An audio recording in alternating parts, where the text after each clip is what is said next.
mes pasado, a principios de este mes, tuvimos el estudio del Salmo 9 unido al Salmo 10. Total que hoy nos corresponde el Salmo 11. El mejor refugio. Ese título no está en sus Biblias, pero es el título que le he dado a este estudio. El mejor refugio. En Jehová he confiado. ¿Cómo decís a mi alma que escape al monte cual ave? Porque he aquí, los malos tienden el arco, disponen sus saetas sobre la cuerda para asaetar en lo oculto a los rectos de corazón. Si fueren destruidos los fundamentos, ¿qué ha de hacer el justo? Jehová está en su santo templo. Jehová tiene en el cielo su trono. Sus ojos nos ven, sus párpados examinan a los hijos de los hombres.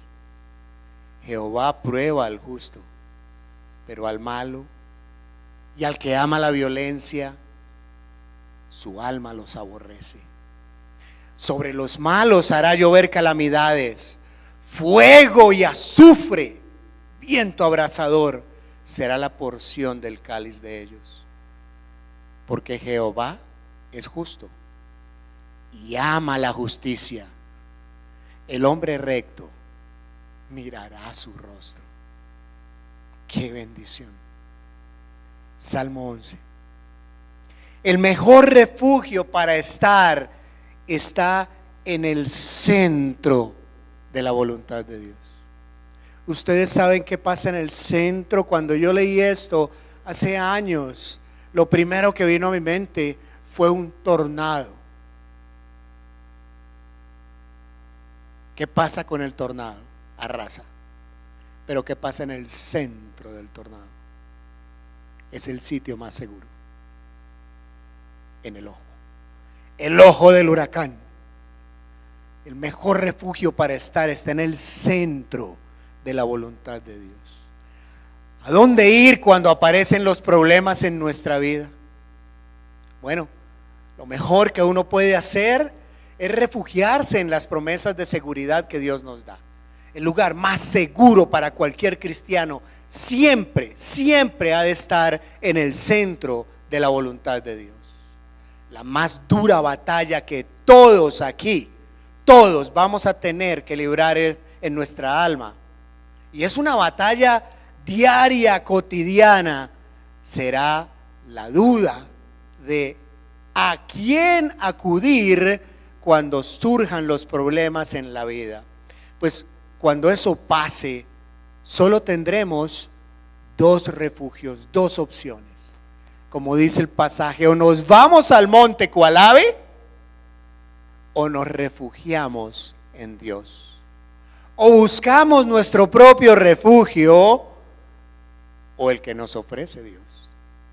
En este salmo, David seguramente estaba enfrentando la rebelión de su hijo Absalón, una especie de golpe de estado.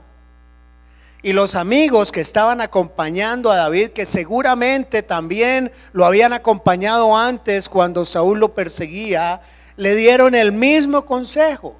Le aconsejaron huir, le animaron a tomar el mismo camino que había tomado en esa época de persecución de Saúl. Recuerdan que escapó a las rocas, a los montes, a las cuevas de los animales para esconderse. Eso lo vemos, ese episodio en Samuel, en el capítulo 24. Este salmo surge como fruto de la persecución y de la advertencia de alguien que parece amigo, que está ahí alrededor de David, pero que no acierta en su consejo.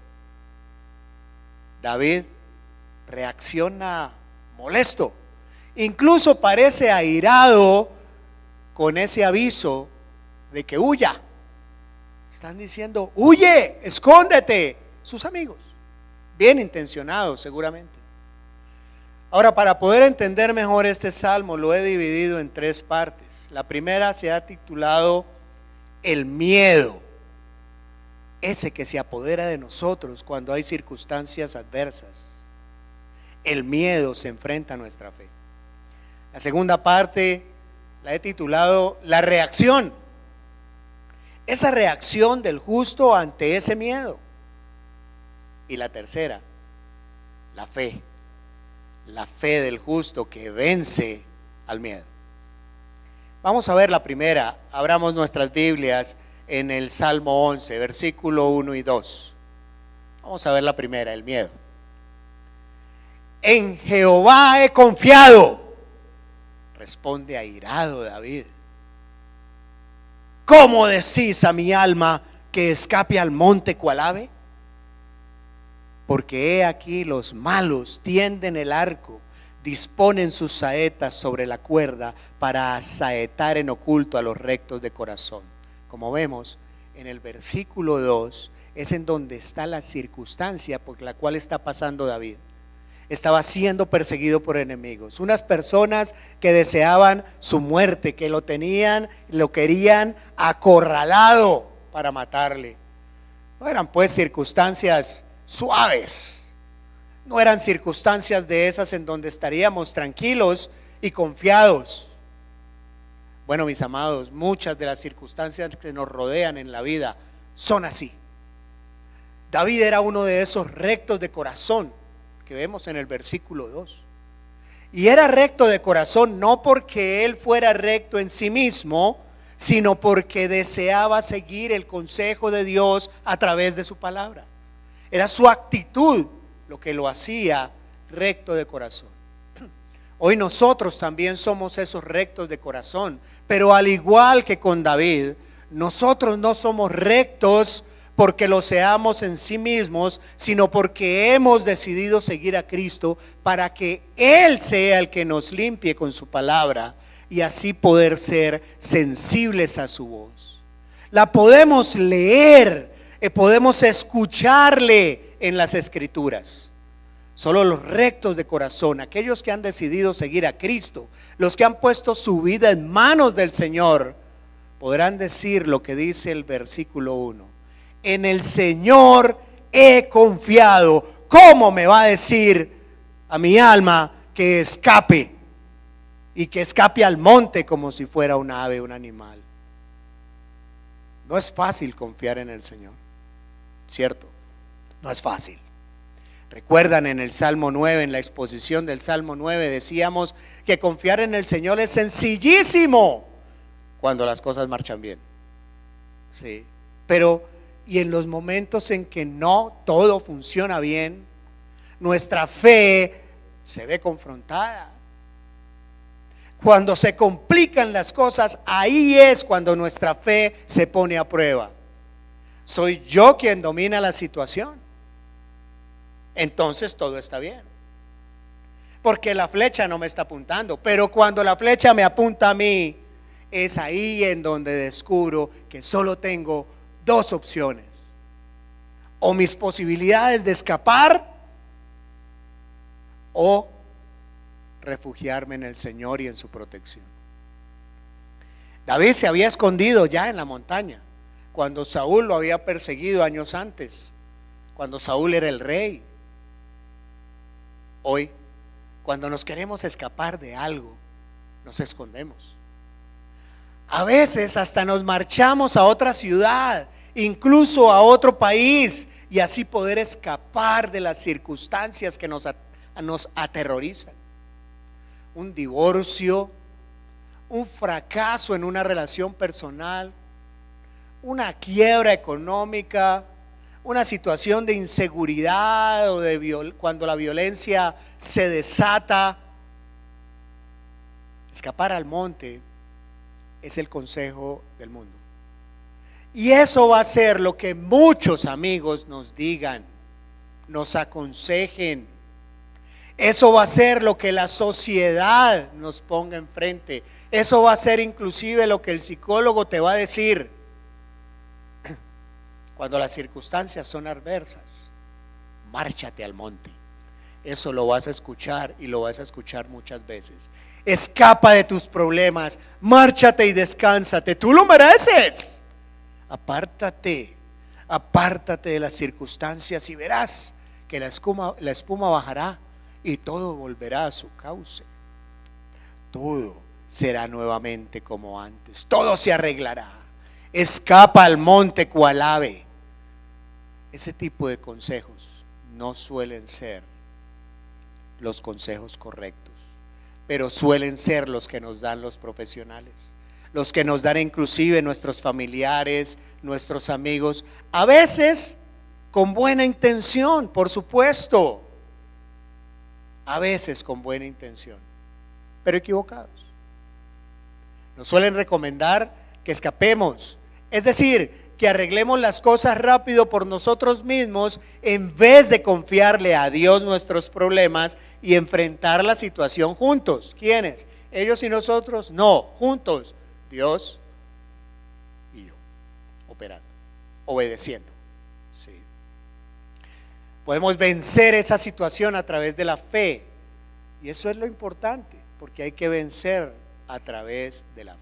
Ahora bien, puede que en algunos casos marcharse sea lo que Dios quiera. Puede que esa sea la voluntad de Dios. No voy a decir que no. Pero eso es diferente a tomar la decisión sin tomar en cuenta a Dios en el consejo. Es muy diferente desconocer al Dios soberano, poner nuestras manos en Él.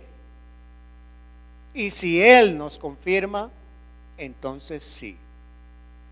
Escapar al monte, escapar cual ave sin reconocer previamente al Señor, no resuelve nada. De hecho, lo complica todo. Es cierto, es mucho más fácil, pero no es efectivo. El problema se agrava. Cuando yo no confío en el Señor, el problema se complica. Porque no importa a dónde vaya, siempre tendremos que cargar con nosotros mismos. Y como el problema somos nosotros, el problema está grabado con fuego en nuestros corazones y se llama pecado. Y como nadie puede huir de sí mismo, pues resulta que huir no soluciona nada. Insisto, lo complica, porque aflora el orgullo, sale a flote el orgullo de la independencia, el orgullo de no querer consultar ni seguir el consejo de Dios, más aún el pecado del orgullo de querer ser como Dios. Ante el acoso, ante la inseguridad, lo primero que David hace es no poner cuidado, no poner en práctica su propia prudencia, no atender a quienes le están hablando, sino que reconoce al Señor. En Dios he confiado. Él arranca poniendo por encima al Señor. Él no piensa huir sin previamente confirmar su seguridad en el Señor. El problema de confiar en nuestra propia prudencia en medio de las dificultades, el problema de confiar en la sabiduría humana en medio de la confusión, en medio de los avatares, en medio de situaciones peligrosas, consiste en que esa sabiduría humana es limitada. Pero lo más grave es que esa sabiduría humana es perversa. Esa palabra es fuerte, es torcida, porque proviene de un ser caído, de un ser que no tiene en cuenta a Dios, que no tiene en cuenta la perspectiva divina. Es perversa porque solo tiene en cuenta sus propios intereses y no los intereses de Dios. Y mis hermanos, mis intereses siempre van a ser egoístas y mezquinos, aunque a mí me parezcan excelsos, piadosos. David comienza diciéndole a sus amigos, comienza poniendo un freno y les dice: en el Señor he confiado. El Señor es la respuesta a mi angustia. ¿Recuerdan, mis hermanos, el proverbio 3? Muchas veces lo hemos leído. En el versículo 5 dice: fíate del Señor de todo tu corazón y no te apoyes en tu propia prudencia. Seguramente eso le enseñó David a Salomón y Salomón lo registró. No te fíes en tu propia prudencia. Por eso continúa haciéndoles una pregunta. Versículo 3. Por eso David sigue haciéndole una pregunta a ellos que están ahí al lado, diciéndoles: ¡huye! Y aquí entramos en la segunda parte, la reacción. La reacción del justo ante el miedo. Primero el miedo, ahora la reacción. Dice el versículo 3: si fueren destruidos los fundamentos, ojo, esa es la proposición. Si fueren destruidos los fundamentos, perdón, viene la pregunta que él plantea, que es una pregunta retórica. ¿Qué ha de hacer el justo? Si los fundamentos se quitan, ¿qué ha de hacer el justo? Cuando siendo él rey de Israel estaba siendo perseguido injustamente por Absalón, que destruyó el fundamento legal por el que se basaba la convivencia de Israel. El fundamento de la convivencia en el pueblo de Israel era la decisión soberana de Dios de que David fuera el rey ungido. Y su hijo rompe ese fundamento, destruye ese fundamento y lo había expulsado de su reinado. Por eso es el fundamento, la palabra de Dios, la voluntad de Dios, ¿sí?, tiende a ser destruido por el enemigo. ¿Para qué? Porque destruido el fundamento, el justo ¿cómo queda? En el aire. Entonces viene la pregunta de David, pregunta retórica, insisto: ¿qué ha de hacer el justo? ¿Qué ha de hacer el justo? Hermanos, en estos días hemos visto cómo los fundamentos son destruidos. Cuando la ley, las instituciones, la justicia, el respeto son destruidos en un país, en una sociedad, en una familia, las personas de bien, los justos, la pasan mal.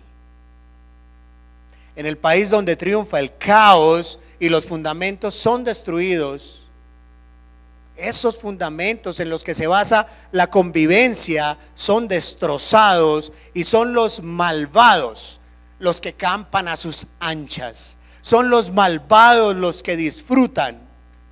Y el justo se pregunta: ¿qué es lo que puedo hacer? La misma pregunta de David: ¿qué ha de hacer el justo? Y lo mismo pasa en las familias. Cuando los fundamentos en las familias son destruidos, cuando los principios de orden, justicia, responsabilidad, respeto de cada uno de los miembros se destruyen, cuando desaparecen esos principios en la familia, o los que desaparecen son los padres, los que deben aplicarlos, ya sea porque se marcharon de la casa o ya sea porque es como si no estuvieran, todos los miembros de la familia quedan expuestos al enemigo y va a hacer de las suyas. El enemigo siempre está al acecho para que cuando los fundamentos sean destruidos pueda hacerse con el control. Cuando los fundamentos sean destruidos y nosotros sabemos que el fundamento es Jesucristo, eso lo sabemos, lo tenemos claro, la roca sobre la cual construimos nuestra vida, nuestra familia, nuestras relaciones personales, etcétera. Ese es el fundamento. Sobre esa roca construimos. Y si ese fundamento llegase a ser destruido por cualquier causa, la pregunta es: ¿qué ha de hacer el justo? Y es una pregunta retórica porque la respuesta está ahí, es obvia. Pues el justo lo que ha de hacer es confiar es conservar su confianza en las Escrituras, que es el fundamento, que es Cristo, para que esas Escrituras y Cristo no sean destruidos. Bueno, afortunadamente creen que quemando la Escritura destruyen el fundamento, pero hay tantas publicadas que siempre podemos tener más, y hay tantos con la Escritura memorizada que siempre podemos tener forma de recuperarla, pero siempre van a querer quitar ese fundamento, destruir ese fundamento, destruir nuestra confianza en las Escrituras. Todos los fundamentos vienen explícitos en la palabra de Dios, y cuando se destruyen, cuando quieren hacer eso, ¿qué puede hacer el justo?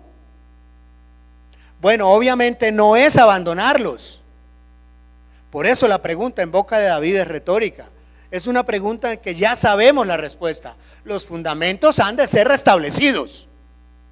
No se puede ir al monte como el ave, que pararse y restablecer los fundamentos. Es cierto que el creyente en algunas situaciones sociales en que los fundamentos son sistemáticamente destruidos, pareciera que no pudiera hacer mucho, pero eso no es cierto. Dios es soberano y solo Él sabe por qué permite todo esto que estamos viviendo en nuestra sociedad. Pero es que yo también tengo una responsabilidad personal y familiar, y cuando esos fundamentos son destruidos, yo he de permanecer firme en la roca que es Cristo, para que mi casa no se venga abajo. Yo sé que esto va a ocasionar que el injusto, aquel que no se fía en la palabra de Dios, sino que se fía en su propia prudencia, me persiga o se ría. No, él no va a tolerar que yo me guíe por el consejo de Dios. Eso no lo va a hacer. Él no va a dejar que yo predique si puede impedirlo. Perdón.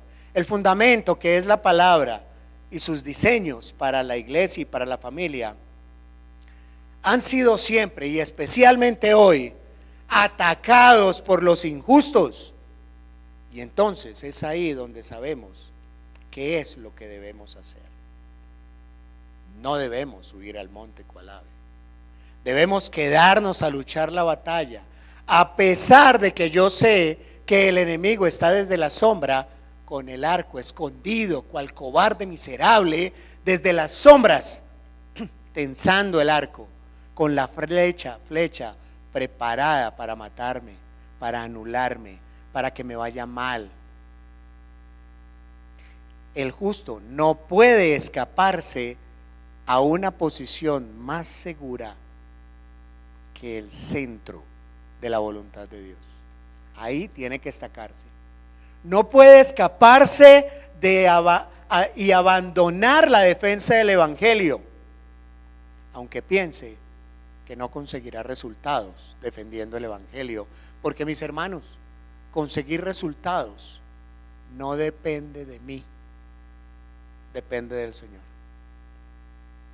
Pero me tengo que parar y defender y recuperar esos fundamentos.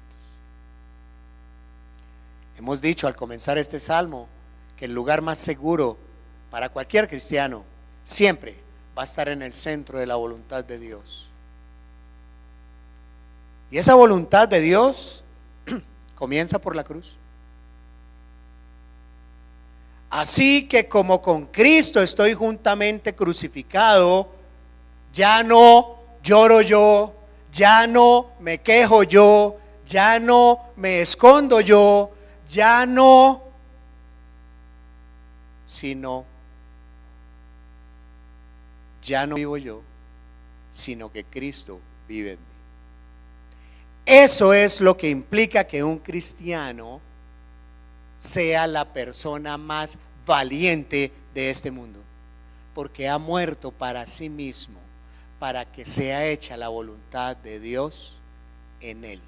Eso los hace a cada uno de ustedes como los seres más valientes sobre la tierra, porque entonces en ustedes será hecha la voluntad de Dios.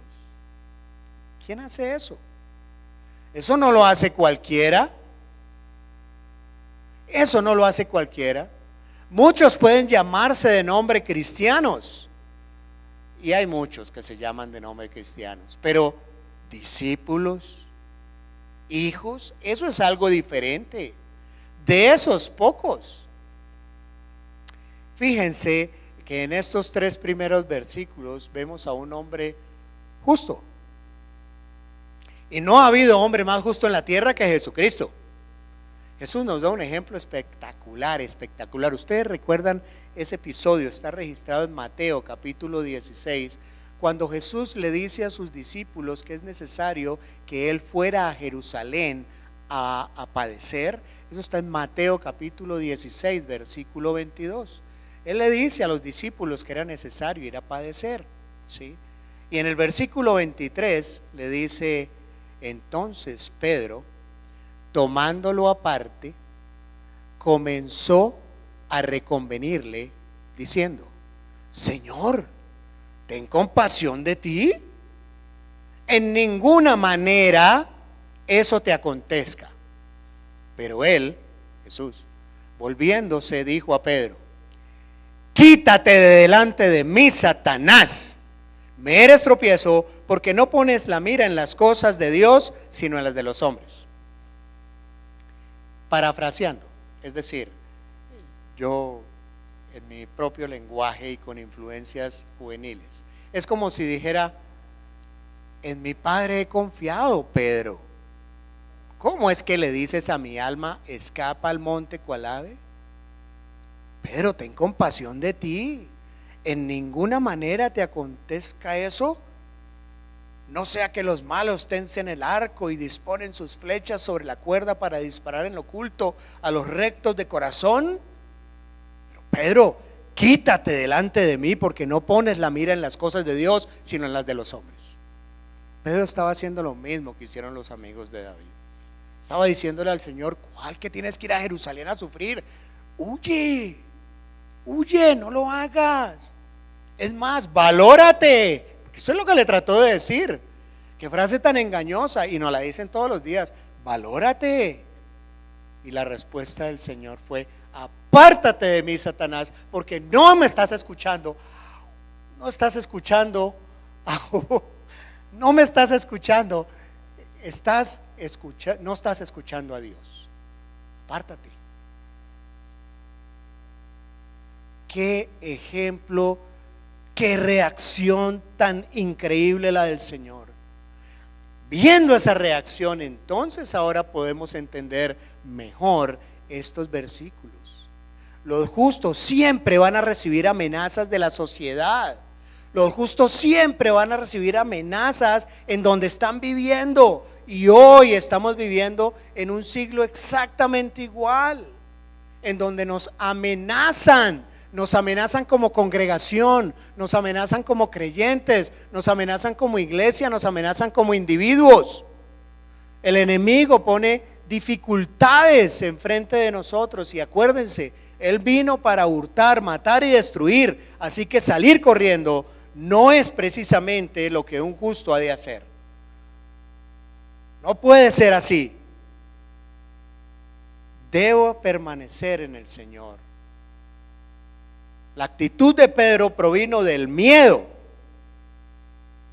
y nuestra actitud debe ser afirmarnos en la soberanía de Dios. Tercero, tuvimos el miedo, la reacción ante ese miedo. Tercero, la fe. La fe del justo vence el miedo. Dice el versículo 5. Jehová 5. Jehová está en su santo templo. Jehová tiene en el cielo su trono. Sus ojos ven, sus párpados examinan a los hijos de los hombres. ¿Ustedes recuerdan a la abuelita? Todos tuvimos una abuelita, mamá, abuelita, bisabuelita, que siempre de chiquito nos dijo: mijo, el Señor te está mirando. Y uno llegó a pensar que eso era por meterle miedo. Pues no, no es por meterle miedo. El Señor te lo está diciendo directo, directo, sin cremitas. Jehová está en su santo templo, Jehová tiene en el cielo su trono. Sus ojos ven y sus párpados examinan a los hijos de los hombres. Era cierto lo que te decía la abuelita. Era cierto. Pero miren lo que dice. Dice que el Señor está. No que estuvo ayer, no que no está hoy. Dios está. Y está firme, su fundamento es sólido. Dios es soberano. Y por eso dice, sus ojos ven y sus párpados examinan a los hijos de los hombres. Cuidado, debemos tener mucho cuidado con el fundamento que Dios nos ha regalado, porque Él está viendo cómo estamos utilizando ese fundamento. Él está viendo cómo nos comportamos con su palabra. Eso nos decían nuestras madres, eso nos decían nuestras abuelitas, y no les creímos. Pero eso nos dice el Señor directamente. El fundamento es su palabra, y su palabra ha sido depositada en la iglesia, y la iglesia la forman principalmente familias, y por eso es que en este momento vamos a hacer repaso a esos tres aspectos. El fundamento que quieren quitar, que quieren dispararle diariamente, y dos de los diseños de ese fundamento: la iglesia y la familia. El fundamento es la palabra. La palabra de Dios siempre ha sido cuestionada. No te sorprendas, tú mismo lo has hecho.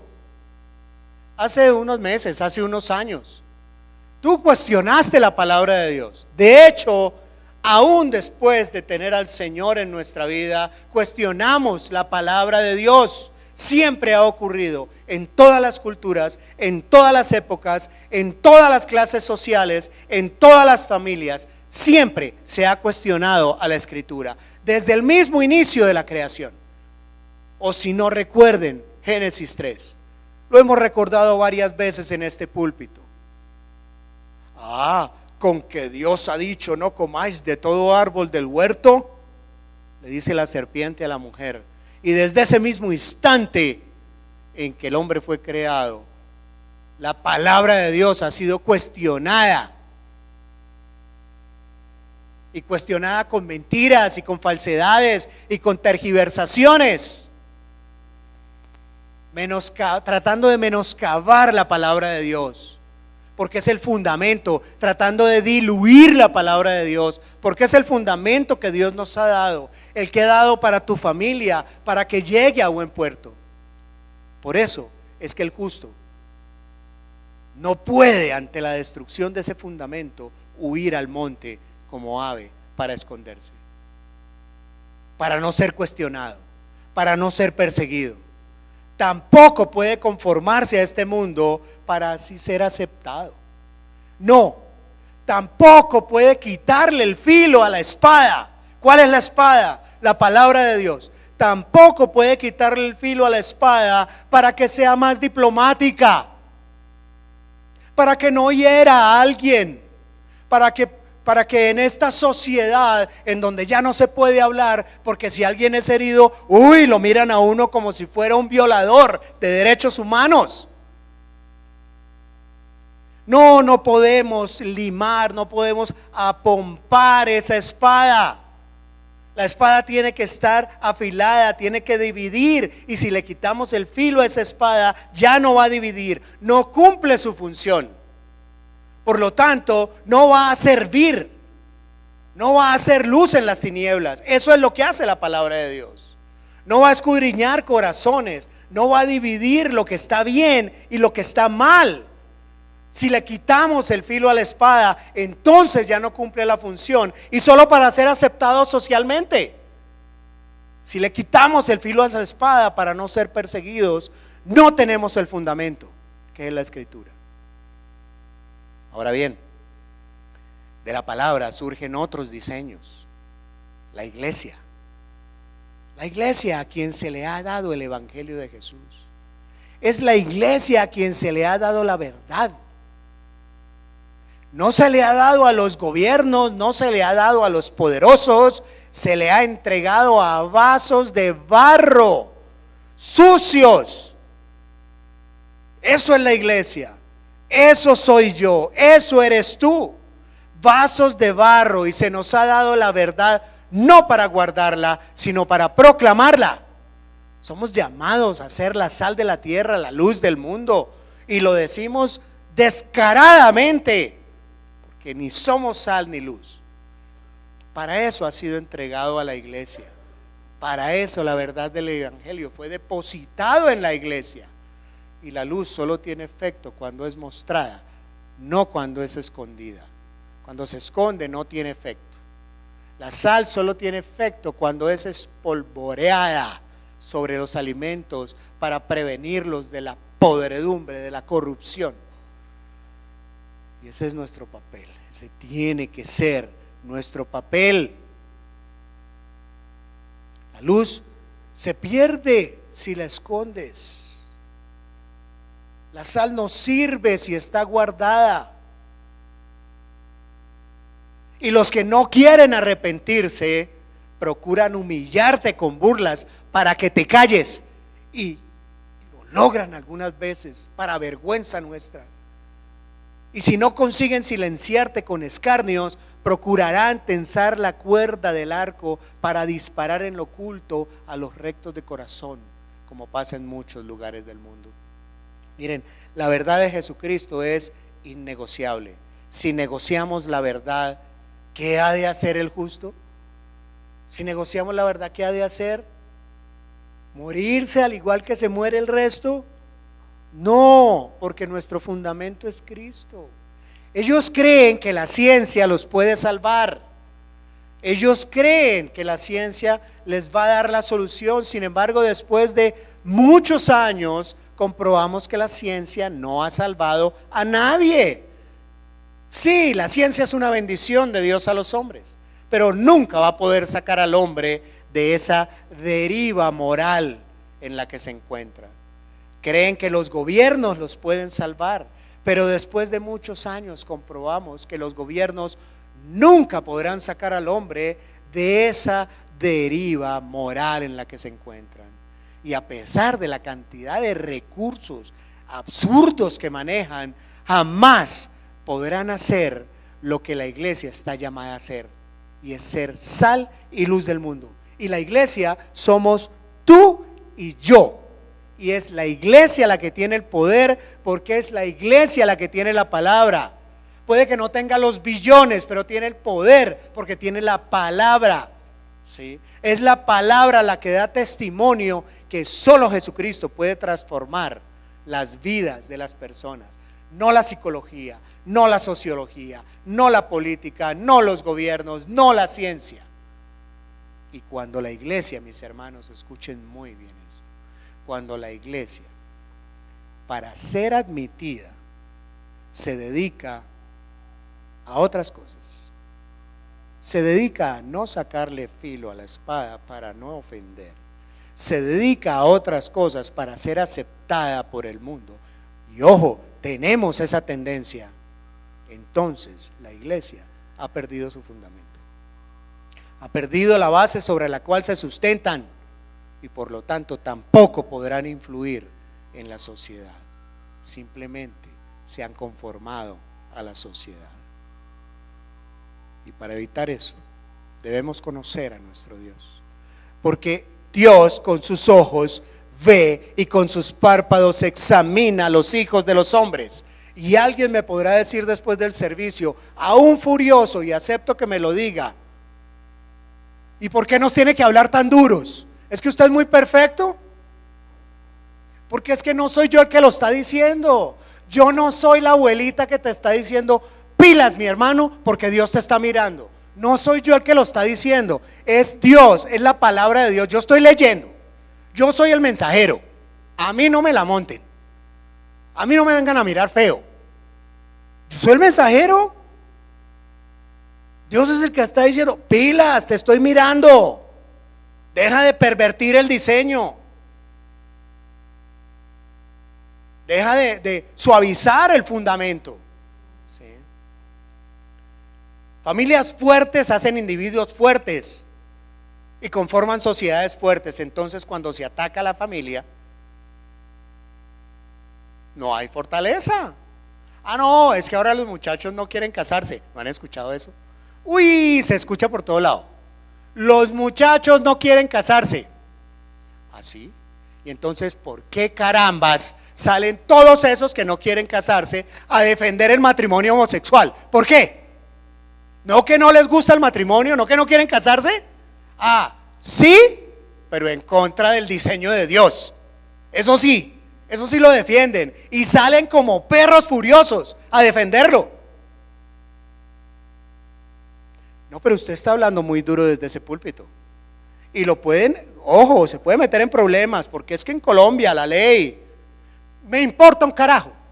Así de sencillo. Porque es el fundamento. ¿Cómo es posible que si, no creo en el matrimonio, pero defiendo el matrimonio homosexual solo por llevarle la contraria a Dios? No es por otra cosa, no es por nada diferente. Así pueden pervertir el diseño de hombre y mujer, confundiendo la igualdad con uniformidad, cuando la Biblia dice que eso no es así. Dios creó el hombre a su imagen, al ser humano a la imagen de Dios lo creó, varón y hembra los creó. La mujer no es inferior al hombre. Dios nos creó en igualdad, y es una igualdad con propósito, pero es una igualdad de propósito. Tiene funciones diferentes en cada uno. Cada uno fue creado con funciones diferentes para poder alcanzar ese común propósito y hacerlo en comunión, unidos los dos, marido y mujer. Las funciones, los roles son diferentes, pero no la dignidad ni el propósito. No me vengan a tergiversar, ni se dejen tergiversar. No, ahora resulta que yo soy un homófobo, machista, patriarcal, porque no estoy hablando de todes, porque no estoy hablando la bendita arroba. No lo voy a hacer. ¿Y qué? Que por eso me van a bajar del púlpito. Háganlo. Y la ley la vamos a cambiar. Y entonces no van a poder seguirlo haciendo desde el púlpito. Pues no lo seguimos haciendo desde el púlpito, lo hacemos desde otro sitio mejor. Persona a persona tocará, pero no lo voy a hacer. Porque el fundamento tiene que defenderse. Han engañado al mundo, han engañado al hombre, han engañado a la mujer. ¿Nos vamos a dejar engañar? Es una vergüenza que todavía tengamos que callar y huir al monte cual ave. Mis amados, si la palabra de Dios es diluida y no se proclama la verdad, si la iglesia es infiltrada por el mundo, por sus valores, por su cultura, y la familia es debilitada, ¿qué puede hacer el justo? Pues lo que puede hacer es liderar a su familia con la verdad del evangelio que ha sido depositado a la iglesia. Eso es lo que puede hacer, es pararse firme como hombres, como varones, no como machitos, como hombres liderando espiritualmente a la familia. Un hombre que pueda llevar con firmeza ese timón para llevar a un puerto seguro. No estoy hablando del macho, estoy hablando del hombre que es diferente. El hombre que pueda llevar la opinión de Dios y no su propia opinión, que navegue seguro, que los lleve a un puerto en el cual el enemigo no llegue y va a atacar porque no quiere que llegues allá. Un hombre que sepa transmitirle a la familia hacia dónde van, que se sientan seguros de estar en su casa, que entiendan cuál es el propósito de las vidas de cada uno, que sientan la protección del que les está liderando, que les cuida para que no se pierdan. Por eso la pregunta que se puede hacer y que hace David, ¿y qué puede hacer el justo?, es una pregunta retórica, porque ya sabemos la respuesta. ponernos los pantalones. En lenguaje coloquial, ponernos los pantalones. Mira el versículo 5.